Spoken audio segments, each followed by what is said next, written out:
말씀 요한복음 지난주 이어서 계속해서 보도록 하겠습니다.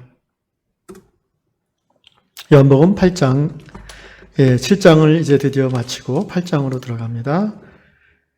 요한복음 8장 1절로 11절 말씀 제가 한 절 여러분이 한 절 교독하겠습니다. 예수는 감람산으로 가시니라. 아침에 다시 성전으로 들어오시니 백성이 다 나아오는지라 앉으사 그들을 가르치시더니 서기관들과 바리새인들이 음행 중에 잡힌 여자를 끌고 와서 가운데 세우고 예수께 말하되 선생이여 이 여자가 간음하다가 현장에서 잡혔나이다. 모세는 율법에 이러한 여자를 돌로 치라 명하였거니와 선생은 어떻게 말하겠나이까? 그들이 이렇게 말함은 고발할 조건을 얻고자 하여 예수를 시험함이러라. 예수께서 몸을 굽히사 손가락으로 땅에 쓰시니 그들이 묻기를 맞이 아니하는지라 이에 일어나 이르시되 너희 중에 죄 없는 자가 먼저 돌로 치라 하시고 다시 몸을 굽혀 손가락으로 땅에 쓰시니 그들이 이 말씀을 듣고 양심의 가책을 느껴 어른으로 시작하여 젊은이까지 하나씩 나가고 오직 예수와 그 가운데 섰는 여자만 남았더라. 예수께서 일어나사 여자 외에 아무도 없는 것을 보시고 이르시되 여자여 너를 고발하던 그들이 어디 있느냐 너를 정죄한 자가 없느냐. 대답하되 주여 없나이다. 예수께서 이르시되 나도 너를 정죄하지 아니하노니 가서 다시는 죄를 범하지 말라 하시니라. 아멘. 로마서 6장 14절 한 절만 제가 읽도록 더 하겠습니다. 로마서 6장 14절 너희가 죄가 너희를 주장하지 못하리니 이는 너희가 법 아래에 있지 아니하고 은혜 아래에 있음이라. 아멘. 7장에서 우리는 예수님을 어떻게든 잡아서 죽이려고 하는 자신들의 이 종교 기득권을 지키고 또 예수님을 없앰으로 말미암아 자신들이 누리는 그 지위와 권세가 계속되기를 원했던 그런 바리새인들의 악함을 우리가 찾아볼 수 있었습니다. 이 바리새인들의 악함은 이제 8장에서 계속 나타나는 바 특별히 한 간음하다 잡힌 여인을 예수님 앞에 끌고 나와서 예수님에게 함정 질문을 함으로 또 예수를 올가미에 빠뜨리려고 하는 그들의 모습에서 역시 그들의 악함이 또 드러나고 있습니다. 8장 1절부터 보시면 예수는 감람산으로 가시니라. 지도를 보시면요. 주후 1세기 예수님 당시 예루살렘에 대한 지도입니다. 오늘날은 저 성곽으로 둘러싼 곳이 이제 고대 예루살렘인데요. 오늘날 구글 사진을 제가 찾아보니까 저 성곽으로 둘러싸인 곳은 이제 예루살렘 구시가지라고 그러고 그 주위로 그거보다 몇 배 더 넓게 신시가지들이 이제 세워져 있습니다. 그래서 저기 예루살렘이라고 쓰인 글자 위에 보면 성전이라고 조그맣게 써 있고요. 예수님께서 저기서 지금 가르치시는 곳인데 이제 예수께서 8장 1절에 보니까 감람산으로 가셨다 되어 있습니다. 성전이라는 곳에서도 오른쪽으로 보면 겟세마네 기념교회가 있고요. 그 다음에 눈물교회가 있고요. 승천교회. 저 승천교회 그 밑이 바로 이제 감람산이라는 곳입니다. 해발 약 한 800m 되는 꽤 높은 산이라고 하는데요. 그 산 중턱으로 이제 올리브나무 숲이 많이 있습니다. 그래서 감람이란 말은 올리브나무 트리라는 뜻이죠. 올리브나무를 말합니다. 그리고 오른쪽으로 쭉 더 가면 벳바게가 있고 이제 예수님께서 예루살렘 갈 때마다 머물렀던 베다니 마을, 곧 마리아와 마르다, 나사로의 집이 있는 베다니 마을이 있습니다. 그러니까 예수께서 예루살렘에서 사역하시고 이제 베다니까지 쉬러 가시려면 반드시 감람산 길을 통과해야 됩니다. 근데 오늘 예수께서 보시니까 예수가 감람산으로 가셨다 이렇게 되어 있고요. 또 복음서에서 여러 곳에서 예수님이 이 감람산에서 홀로 기도하셨다는 내용이 나오고 있습니다. 다음날 아침, 다른 영어 번역에 보면은 이른 아침 이렇게 되어 있는데요. 성전으로 예수께서 다시 이제 베다니에서부터 이렇게 벳바게 감람산을 거쳐서 성전으로 들어오셨습니다. 그래서 성전 가르치는 그 회랑에서 이제 오니까 백성들이 다 나와 앉아 있어요. 이른 아침에 아마 시간이 약속한 것도 아닌데 예수님이 언제 올지 알고 이게 앉아 있습니까? 뭐 옛날 우리나라도 시계가 그렇게 없었던 시절에는 그랬죠.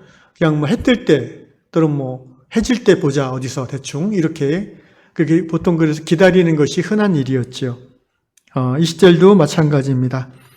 성전으로 들어오시니까 백성이 나왔다 이렇게 되어 있습니다. 예수님 앞에 앉으사 이제 예수님을 통해서 또 말씀을 들으려고 사람들이 나왔죠. 여기서 이제 백성이란 헬라어로 이제 라오스라는 말을 쓰는데 성경에 보면 이 여러 사람을 표현할 때 이 백성, 라오스라는 표현을 쓸 때가 있고 그다음에 오클로스, 무리라는 표현을 쓸 때가 있고 그다음에 마테테스, 제자라는 표현을 쓸 때가 있습니다.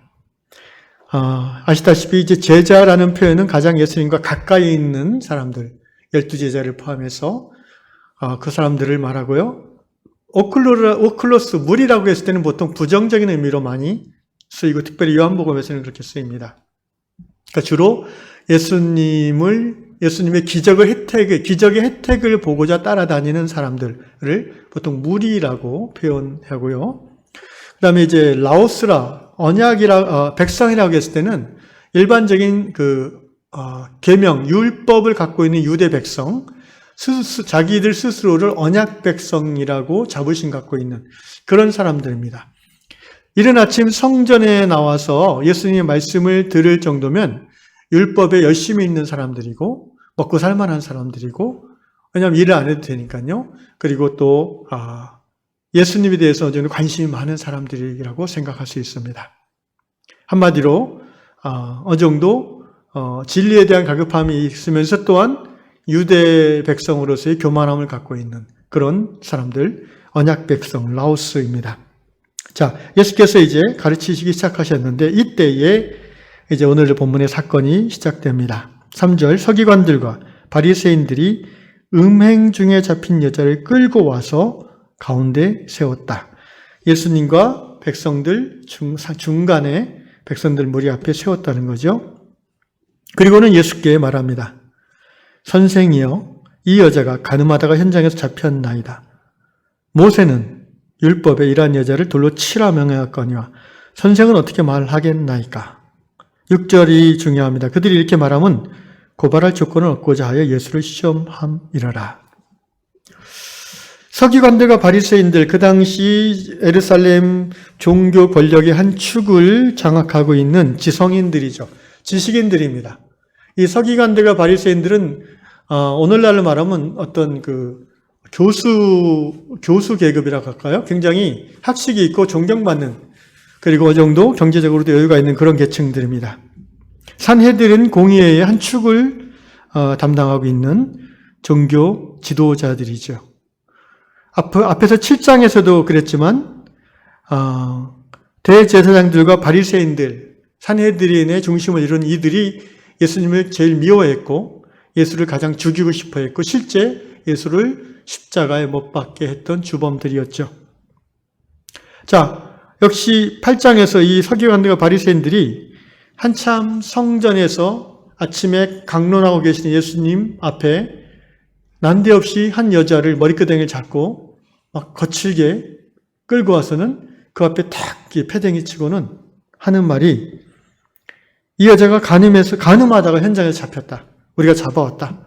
모세는 모세의 권위를 힘입어서 얘기합니다. 율법에 여기서 말하는 율법은 레위기 20장 10절이나 신명기 22장 22절 이하에 나오는 율법의 말씀을 말합니다. 율법에 이러한 여자를 돌로 쳐라. 다시 말하면 죽이라는 것이죠. 선생님은 랍비여 당신은 어떻게 하겠는가? 대단히 사악합니다. 왜냐하면 이들이 진정 답을 구하려는 자세가 아니라 예수에게 올가미를 씌워서 예수를 잡으려는 목적으로 이러한 일을 하고 있기 때문입니다. 굉장히 사악한 것이죠. 그 의도가 아주 악합니다. 그리고 간음하다 현장에서 잡힌 여자를 데리고 왔다고 말했는데 여러분 예나 지금이나 이 간음 현장은 잡기가 쉽지 않습니다. 그렇지 않습니까? 어느 간음하는 남녀가 문을 활짝 열어놓고 사람들 다 보라고 그런 데서 간음을 하겠습니까? 오늘날과 같이 CCTV나 몰래카메라가 발달한 이 시대라면은 또 몰라요.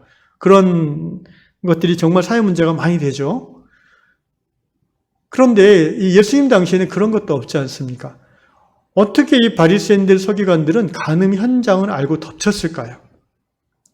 이들이 예수님을 시험하려고, 예수님을 고발하려고, 예수님을 잡으려고 하는 악한 의도를 가지고 이 간음 사건을 조작했다라는 합리적 의심이 충분히 들 수 있다고 봅니다. 이 바리새인들은 정말 지금 예수를 잡기 위해서 수단과 방법을 가리지 않는 사람들이 되었습니다. 그러니까 어떻게 보면 이 여자는 피해자입니다. 예나 지금이나 이 시대는 지금과 비교할 수 없을 정도로 여성들의 사회적 지위는 열악했기 때문에 이 여자를 바리새인들 서기관들이 끌어다가 예수님 앞에 갖다 놓은 거, 사람들 앞에 갖다 놓은 거, 이 자체가 이미 여자에게는 형벌입니다. 정죄를 받은 거죠. 수치를 경험하는 거죠. 아마도 이 여인은 수치와 죄책감과 두려움에 정신이 반쯤 나가 있을 겁니다. 그런데 이것이 또한 이들의 그 조작된 음모인 것을 드러낼 수 있는 또 하나의 이유가 있는데 그건 뭐냐면 이들이 얘기한 모세 율법이라고 했을 때 아까 레위기 20장 10절이라고 말씀드렸어요. 찾아서 읽어보면 누구든지 남의 아내와 간음하는 자, 곧 그 이웃의 아내와 간음하는 자는 그 간부와 음부를 남자와 여자를 함께 죽일지니라. 율법은 분명히 그렇게 말하거든요. 그런데 이 바리새인들은 남자는 잡아오지 않고 여자만 잡아왔어요. 남자가 도망갔든지 아니면 처음부터 바리새인들하고 짜고 이러한 빌미를 만들려고 여자를 유혹해서 간음을 하고 여자만 넘겼는지도 모르겠습니다. 어찌됐든 설사 이 여자가 그 사실을 알고 있다 하더라도 이 여자 입장에서는 아무런 변명할 수가 없는 입장입니다. 왜냐하면 간음한 것은 사실이기 때문입니다. 그래서 이 모든 전후 맥락을 예수님께서 모르실 리가 없습니다. 예수님은 바보가 아니죠. 예수님은 대단히 지혜로우신 분이고 전후 관계를 파악하기에 아주 스마트한 분이십니다. 성령께서 이미 다 보여주셨던 것으로 생각이 듭니다. 그래서 예수님은요, 이 바리새인들 서기관들이 율법을 근거로 해서 예수님을 시험하는 질문을 할 때에 대답을 하지 않으시는 것입니다. 이것이 왜 시험하는 질문입니까? 어떻게 대답을 해도 올무에 걸리기 때문입니다. 자, 모세의 율법에 의하면 이런 여자는 돌로 쳐서 죽이라 했는데 당신은 어떻게 얘기하겠는가? 만약에 예수님이 1번 율법대로 돌로 쳐 죽이라. 그러면 예수님은 그 자리에서 벗어날 수 있겠지만 율법대로 했으니까. 그런데 예수님의 인기는 확 떨어질 거예요. 창녀와 세리의 친구라고 칭송받던 하층민들의 인기가 굉장히 높았던 예수님 아니겠습니까? 그런데 예수님이 이 불쌍한 여인을 내쳤다는 소문을 퍼뜨리면서 사람들의 인기가 식어질 것을 바리새인들은 기다렸을 것입니다. 또 하나, 예수님이 그 자리에서 돌로 치라라고 했다면 바리새인들은 예수님을 로마 행정당국에 고발할 수 있습니다. 왜냐하면 살인을 지시했다는 것이죠. 이것은 일반 사람들이 갖고 있는 권한이 아니기 때문에 살인 지시 또는 살인 교사로 고발을 당할 수 있습니다. 두 번째 대답. 왜 여자만 데리고 왔냐? 불쌍하다. 놔주라. 이렇게 얘기하면 어떻게 됩니까? 바리새인들이 아주 대노하면서 네가 감히 모세의 율법을 어기느냐? 이러면서 예수님의 멱살을 잡고 그 자리에서 예수님을 끌고 갈 수도 있는 빌미가 제공되는 것입니다. 어떻게 대답해도 함정에 걸리게 되어 있어요. 이런 걸 이제 아포리아라고 하죠. 철학에서는. 아포리아. 그러니까 길이 없는, 아라는 것은 이제 없다라는 부정 접속사인데, 길 또는 문이 없는, 해답이 없는 그런 질문을 가리킵니다. 함정 질문, 해답이 없는 질문입니다. 이때 예수께서는 어떻게 대응하십니까? 그 바리새인들, 서기관들의 그 생각을 이미 꿰뚫어 보시고 거기서 있는 사람들의 생각도 이미 다 눈에 들어오게 하시는 예수님이 어떻게 대답을 하겠습니까? 이미 이 바리새인들의 이 행동과 이 선동하는 그런 예수를 향한 적대적인 질문과 도전적인 요청으로 인해서 그 자리에 있는 많은 아까 얘기한 라오스 백성들은 마음이 이미 바리새인들 쪽으로 기우는 경향이 눈에 드러납니다. 그런데 예수께서는 이렇게 대응하십니다. 6절 중간에 보면 예수께서 몸을 굽히사 손가락으로 땅에 쓰셨다.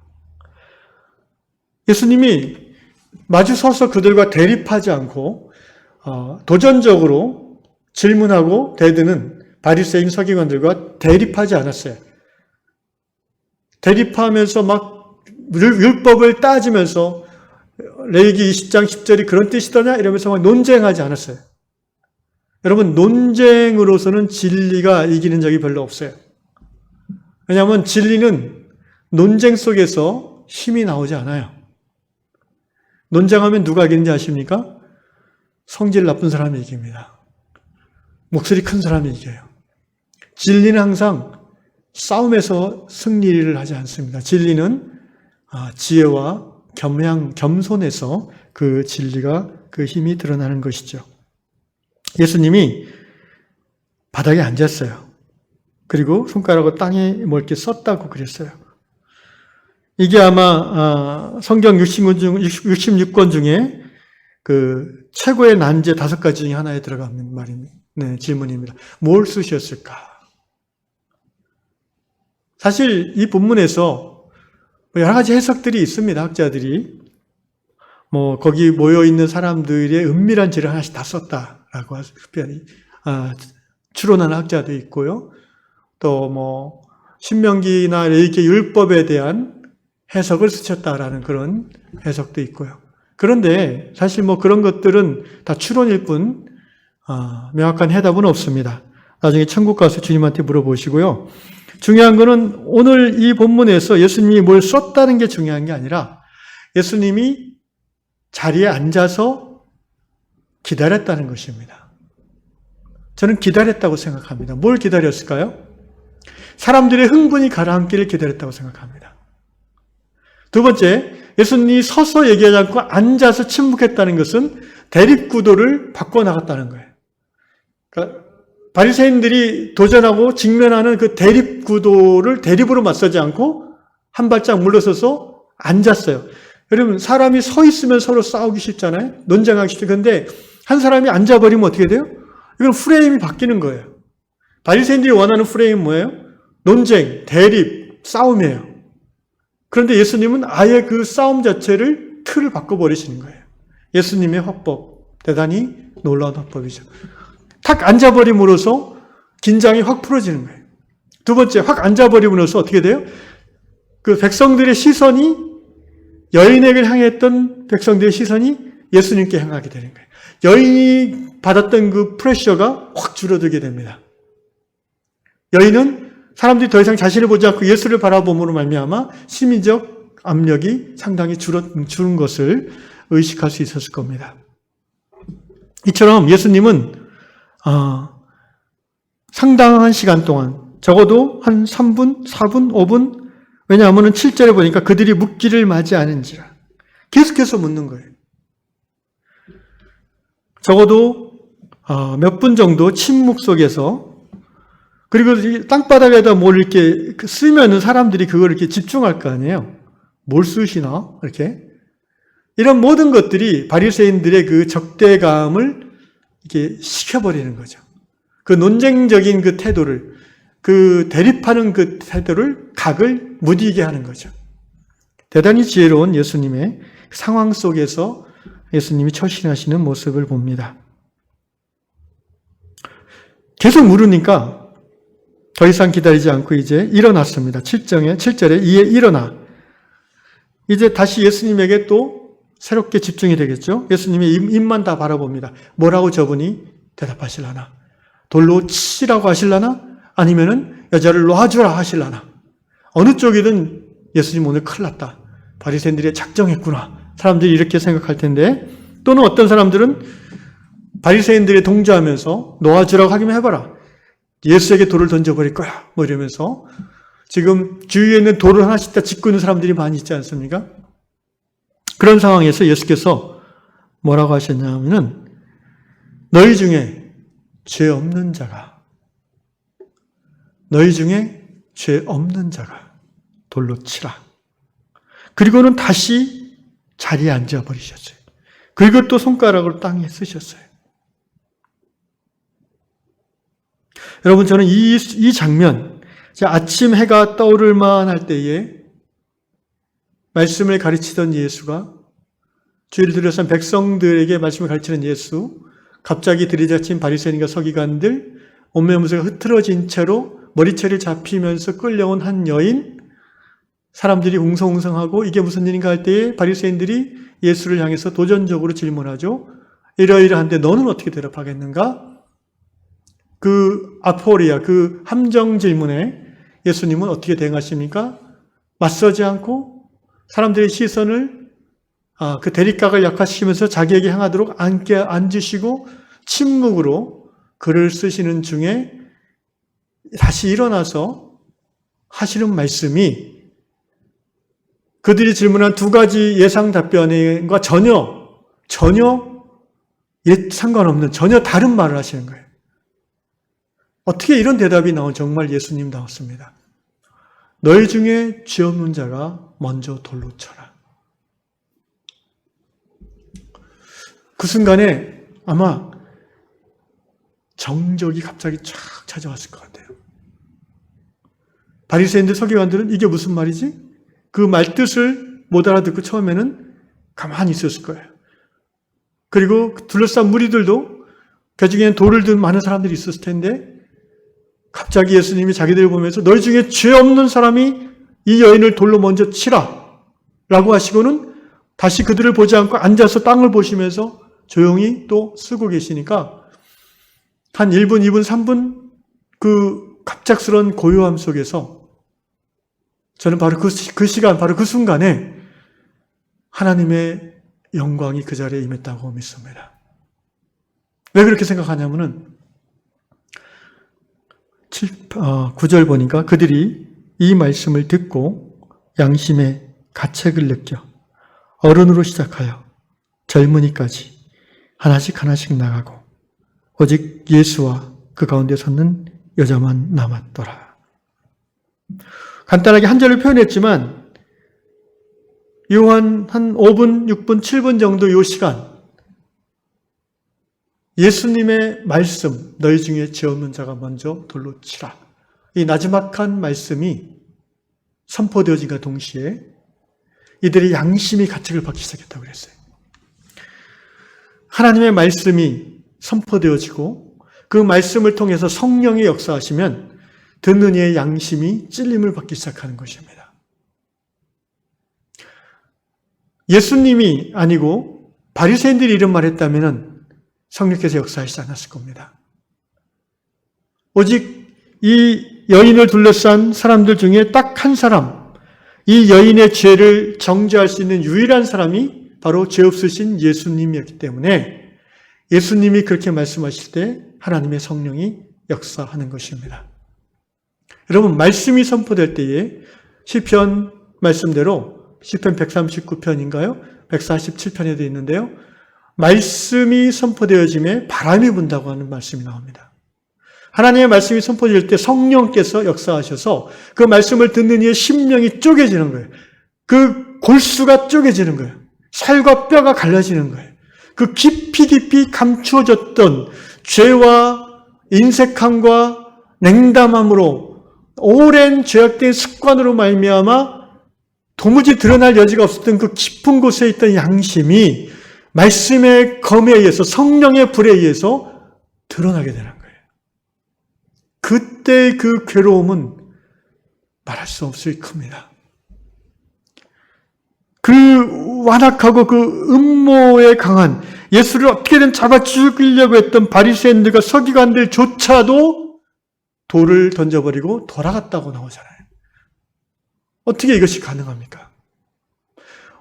예수를 그 함정에 몰아서 잡아 죽이려고 모든 각본을 다 짜고 행동으로 옮겨서 성전 장소를 정해놓고 시간을 정해서 딱 왔던 그런 완전한 각본과 계획을 움직였던 바리새인들 서기관들조차도 예수의 딱 한마디 말, 너희 중에 죄 없는 자가 돌로 먼저 치라.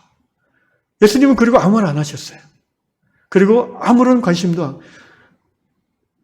그들이 돌로 칠 수도 있는 위협적인 상황이지만, 예수님을 칠 수도 있는 위협적인 상황이지만 예수님은 상관없이 바닥에 앉아서 글자를 쓰고 계셨다고 했습니다.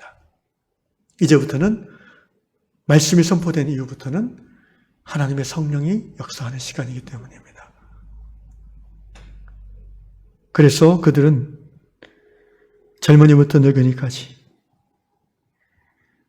자기들의 양심이 3년 전, 5년 전, 아니 며칠 전, 아니 오늘 아침에 지었던 그런 모든 더러운 죄와 허물들을 떠올리게 하면서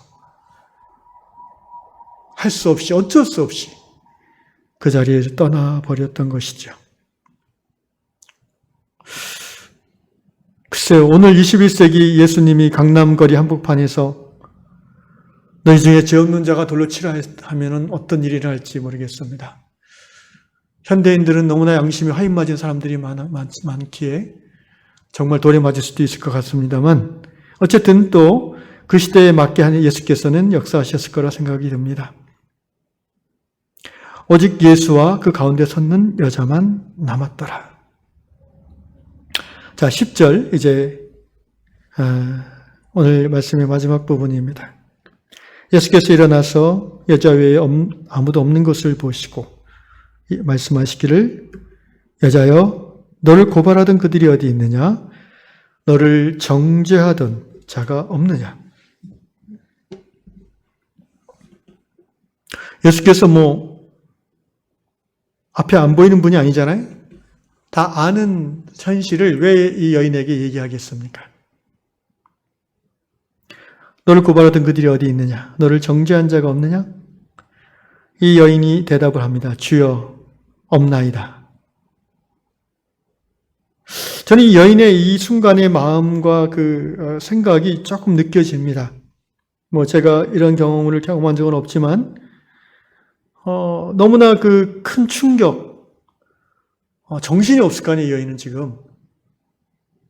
그 당혹스러움, 수치심, 죄책감, 이런 것들이 완전히 극대화돼서 정신이 완전히 멍한 상태인데 그 현장에서 예수님이 하는 모습과 말씀을 듣고 사람들이 다 떠나는 걸 보고 이제 여인의 관심은 사람들이 다 떠났잖아요.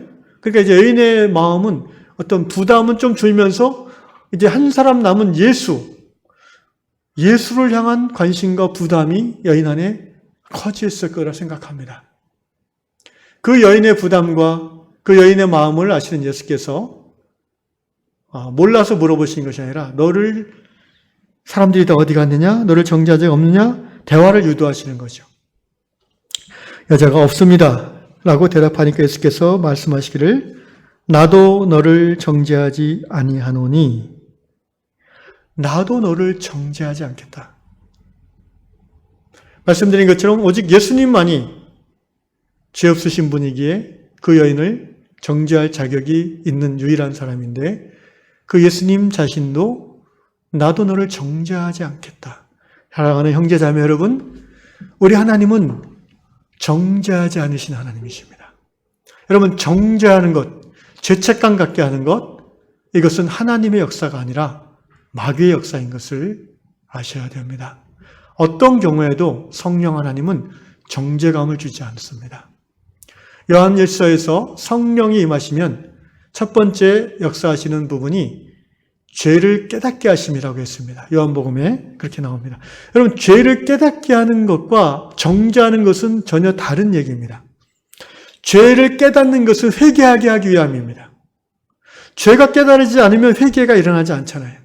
그리고 회개하게 하는 이유는 뭐예요? 살리려고 하는 것입니다. 죽이려고 하는 게 아니에요. 그러나 마귀가 우리에게 정죄감을 주는 것은 우리를 죽이려고 하는 거예요. sense of guilty, 죄책감을 주는 것은 우리를 죽음으로 끌고 가는 거예요. 죄책감이 깊어질수록 그 사람은 하나님 앞에 나오기 어려워집니다. 교회에 나오지 않게 됩니다. 믿는 친구들과 만나지 않으려고 합니다. 그리고 자꾸 음습한 자신만의 세계로 들어가게 됩니다. 죽음을 향해 가는 것이죠. 어떤 경우에도 하나님은 정죄하지 않으십니다. 여러분, 우리 하나님은요, 우리의 수치를 까발리지 않으십니다. 우리 하나님은 우리의 수치와 정죄감을 막 증폭해서 괴롭히는 하나님이 아니에요. 창세기에 보면 아담이 하나님의 말씀을 불순종해서 범죄한 후에 아담과 하와가 자신들이 벌거벗은 것을 깨달았잖아요. 수치를 느꼈잖아요. 그때 하나님이 어떻게 하셨습니까? 꼴 좋다 그렇습니까? 그렇지 않으셨어요. 하나님은 아담과 하와에게 가죽옷을 지급했다고 그랬어요. 가죽옷. 그게 무슨 의미예요? 나뭇 잎사귀로 해봤자 얼마나 가려지겠습니까? 수치가 잘 가려지지 않죠. 그러나 양가죽 패션으로 딱 가리면은 깨끗하게 가려지잖아요. 우리 하나님은요, 죄인인 우리의 수치를 가려주시고 덮어주시는 은혜의 하나님이심을 이 시간에 깨닫기를 주의 이름으로 축원합니다. 하나님은 수치를 덮어주십니다. 우리들의 과거를 돌아보십시오. 우리가 지은 모든 죄가 그때그때 다 까발려진다면 우리가 어떻게 얼굴을 들고 이 시간에 설 수 있겠습니까? 그러나 하나님은 우리를 긍휼히 여기시사 우리의 모든 죄를 덮어주시고 가려주시고 수치를 당하지 않게 하시고 우리가 십자가 앞에 나와 회개할 때마다 즉시로 용서하시며 새롭게 하시는 은혜 하나님이심을 우리는 믿습니다. 그러면서 예수께서 말씀하십니다. 너를 정죄한 자가 없느냐? 예수께서 나도 너를 정죄하지 아니하노라. 마지막으로 이렇게 말씀하십니다. 가서 너의 일상의 삶으로 돌아가라는 거예요. 가서 다시는 죄를 범하지 말라. 여러분, 예수님이 이 여인이 간음한 것을 잘했다 하시는 게 절대 아닙니다. 많은 사람들이 이렇게 기독교를 오해합니다. 기독교는 너무 쉽게 죄를 용서해 준다. 그 교회 다니는 예수 믿는 사람들 보면은 죄를 밥 먹듯이 지면서 주일날만 되면 다 용서받는다고 한다. 기독교는 죄를 너무 가볍게 여기는 것 같다. 그런 오해를 받을 만합니다. 왜냐하면 오늘 우리 믿는 자들의 삶이 세상 사람들과 특별히 윤리, 도덕, 죄에 있어서 구별됨이 별로 드러나지 않기 때문에 그렇게 오해를 받을 수밖에 없습니다. 그러나 그것은 말 그대로 오해입니다. 하나님은 죄를 가볍게 여기는 적이 없었습니다. 예수께서 여기서 여인을 향해서 그 여인의 눈을 보면서 나도 너를 정죄하지 아니하노니 가서 다시는 죄를 범치 말라라고 했어요. 그 말은 너는 죄 지었다라는 것을 예수님이 아신다는 거예요.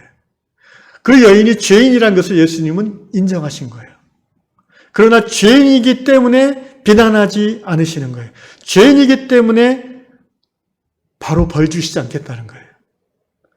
용서하시겠다는 겁니다. 그러니까 너무 죄를 쉽게 용서하는 거 아닌가라는 얘기를 하는 거 아닙니까? 이렇게 질문할 수가 있는데 그렇지가 않습니다. 자세히 들어보십시오. 예수님만이 이렇게 말씀하실 수 있는 분이에요. 가서 다시는 죄를 범하지 말라. 나도 너를 정죄하지 않는다. 이 말은 이제 이 사건으로부터 약 6개월 후에 예수님은 십자가에 달려 죽으십니다. 예수님은 가볍게 여인을 용서하는 게 아니에요. 당신의 생명을 내놓고 여인을 용서하는 거예요. 네가 지은 간음죄 내가 6개월 후에 내 생명으로 갚겠다라는 거예요. 이것이 어떻게 가볍게 죄를 용서하신다고 생각하는 겁니까? 당신의 생명으로 너의 죄를 대신 치르겠다고 각오하시면서 가서 다시는 죄를 범하지 말라고 하시는 거예요. 사랑하는 형제자매 여러분, 우리 기독교는 죄를 가볍게 용서하는 종교가 절대 아닙니다. 자기의 목숨으로 대신 죄값을 치르는 것이 어떻게 가볍게 용서하는 겁니까? 우리 중에 어떤 종교, 어떤 사람이 자기 목숨으로 다른 사람의 죄를 대신 치릅니까? 오직 예수님만이 우리를 위하여 죄값을 당신 생명으로, 고통으로 치르신 것입니다. 합리적으로 추론해 보건대 이 여인은 그 후에 죄를 범하지 않았을 것입니다. 적어도 간음죄는 범하지 않았을 것이라고 저는 생각합니다. 왜 그렇게 생각할 수 있냐면은 아까 찬양할 때도 잠깐 말씀드렸지만 이 여인은 이 예수님과의 대화를 하면서 예수님의 눈을 봤을 거예요. 여러분, 사람이 그 눈을 보면 그 사람의 마음이 보이잖아요. 자기를 향해서 진심 어린 눈빛으로 분노나 비난이나 가식이 아닌 정말 이 가늠한 여인의 그 존재 자체로 다시 용납하겠다는 그 진정성 어린 눈을 가지고 예수님이 말씀하셨을 때에 이 여인은 그 눈빛을 평생 잊을 수 없을 겁니다. 잊을 수가 없겠죠. 저라도 못 잊을 겁니다. 그리고 후에 이 여인은 아마도 예수를 따르는 공동체에 들어갈 확률이 높습니다. 이런 엄청난 예수 만남의 사건이 있었는데 그 후로 아무 일도 없었다는 듯이 그냥 예수 모르고 예수 생각 안 하고 살 수가 있겠습니까?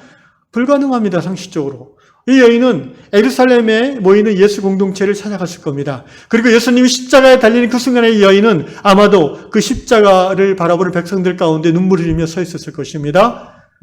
그리고 예수님이 십자가상에서 7마디 말씀을 하시고 다 이루었다 하셨을 때 그 여인은 그 음성을 들었을 것입니다. 아마도 이 여인은 제 생각에 초대 예루살렘 교회 120문도 중에 한 사람이었을 것입니다. 그리고 예수님 승천하시고 열흘 후에 마가의 다락방에서 120문도에게 성령이 임했을 때에 이 여인은 불같은 성령을 받았을 것입니다. 그러면 더 이상 간음죄를 짓지 않을 수 있지 않겠습니까? 여러분, 제가 이 부분에 오카는 목사님의 설교를 듣다가 재밌는 그 비유를 제가 들었습니다. 공 목사님이 이렇게 설교하시더라고요. 어떤 사람이 부인과 아들을 태우고 술을 한 잔 먹고 기분 좋게 음주운전하면 안 되는데 음주운전을 했대요.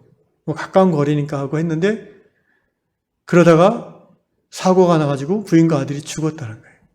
자기는 멀쩡한데. 그러면서 이제 이렇게 질문하십니다.